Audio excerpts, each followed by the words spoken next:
معلوم نہ ہو بلکہ. اور قرآن کے جو ہے برحق ہونے کے دلائل کیا ہے؟ قرآن جو ہے صحیح ہے اور دوسری کتابیں مذہب کی غلط کیسی ہے؟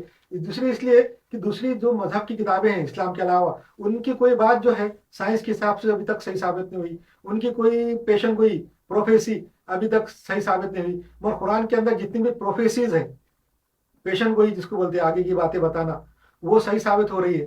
اور قرآن کے اندر کی جو باتیں ہیں وہ سائنٹیفک طریقے سے ثابت ہو رہی ہے. میں نے خود 50 سے زیادہ سائنٹیفک ریفرنس قرآن سے نکالے، انشاءاللہ آپ کو بتاؤں گا. اب اپن اس کے قریب پہنچتے جا رہے، ہو سکتا ہے اگلے چیپٹر میں ہم وہ قرآن کے ریفرنس جو سائنٹیفک ہے وہ میں خود جو نکالے ہوئے ہیں. اس کے میرے علاوہ دوسرے لوگوں نے تو بہت نکالے، نیٹ پہ پڑھا میں نے، میرے علاوہ بھی بہت چیزوں لوگوں نے نکالے جو مجھے معلوم نہیں تھی.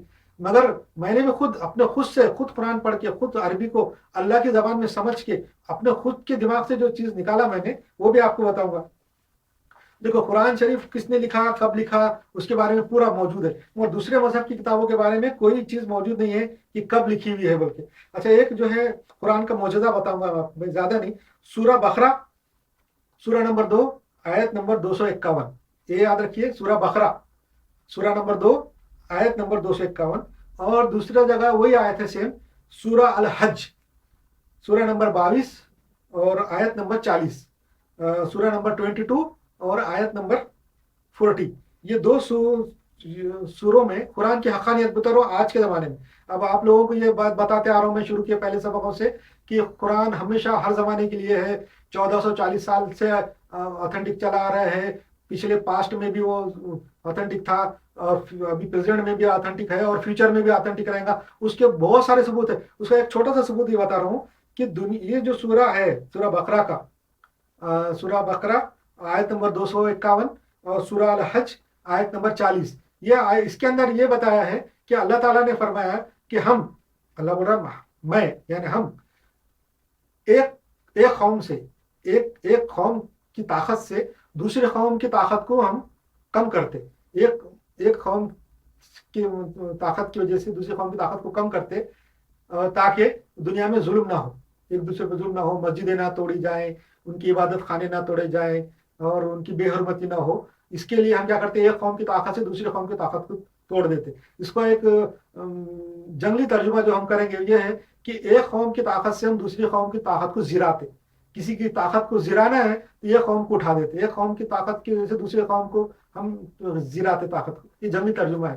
تو مگر اس کا ترجمہ ایسا ہی ہے کہ اللہ تعالیٰ ایک قوم کی طاقت سے دوسری قوم کو دباتا ہے تاکہ دنیا میں ظلم نہ ہو، ایک بیلنس برقرار رہے. یہ دونوں آیتوں میں ہے، سورہ بقرہ کی 251 میں بھی ہے اور سورہ حج کی 40 نمبر آیت میں بھی ہے. اب یہ آیت آج کے زمانے میں صحیح ثابت کیسے ہوتی، یہ بات کر کے میں ختم کروں گا. انشاءاللہ نیکسٹ چیپٹر میں ہم جو ہے تو قرآن کے برحق ہونے کے بارے میں بھی ریفرنس دیکھتے رہیں گے اور آگے بڑھیں گے.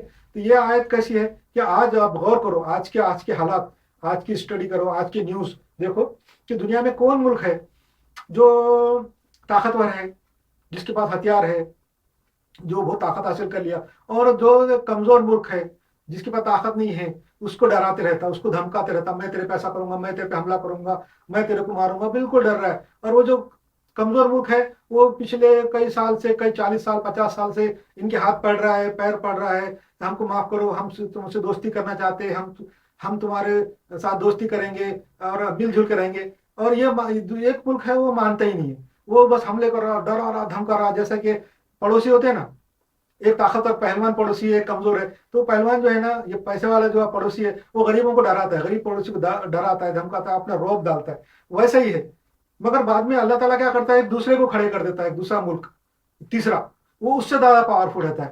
جب وہ آ کے ان کو ڈراتا ہے، دوسرے ملک کو، جو پہلے غریب ملک کو ڈرا رہا تھا اس کو ڈرانے کا ایک تیسرا ملک اللہ کھڑے کرتا ہے، وہ ان سے زیادہ پاورفل ہے. جب وہ ڈراتا ہے تو پھر یہ کیا کرتے ہیں، اس کا چھوڑ دیتے، اس ملک کا پیچھا چھوڑ دیتے، اس کو ڈرانا چھوڑ دیتے، اور یہ اس کے پیچھے پڑ جاتے. وہ ہم کو معاف کرو، ہم تم سے دوستی کرتے، اور ہم ان کے ساتھ میٹنگیں کرتے، 40-50 میٹنگیں کرتے کہ بھائی ہم دونوں دوستی کریں گے. اس سے کیا ہوتا ہے، یہ آیت ثابت کرتی ہے کہ اللہ تعالیٰ ایک ملک کی طاقت سے دوسرے ملک کو دباتا ہے تاکہ دنیا میں امن قائم رہے، مسجدیں نہ ٹوٹے، ظلم نہ ہو. یہ آیت آج سے 1440 سال پہلے اللہ نے قرآن میں لکھی ہے کہ ہم ایک قوم سے دوسری قوم کی طاقت کو زراتے تاکہ ظلم نہ ہو. ویسے آج کے زمانے میں آپ دیکھ لو، دنیا میں ملک ہے بہت سارے ملک ہیں نیوز میں آپ پڑھتے کہ ایک ملک دوسرے ملک کو ڈراتا ہے، دباتا ہے، دھمکاتا رہتا ہے اور اس کو دباتے رہتا ہے، مگر جب تیسرا ملک آ کے کھڑے ہو جاتا ہے اس سے زیادہ پاورفل، تو پھر یہ ڈر جاتے، یہ بھیگی بلی بن جاتے، اس کے پیروں میں جا کے گر جاتے اور سیدھا کر دیتے اس کو جا کے کہ بھائی ہم کو معاف کرو، ہم تم سے دوستی کرنا چاہتے. تو یہ کیسا ہوتا ہے؟ یہ اللہ کا انصاف ہے. یہ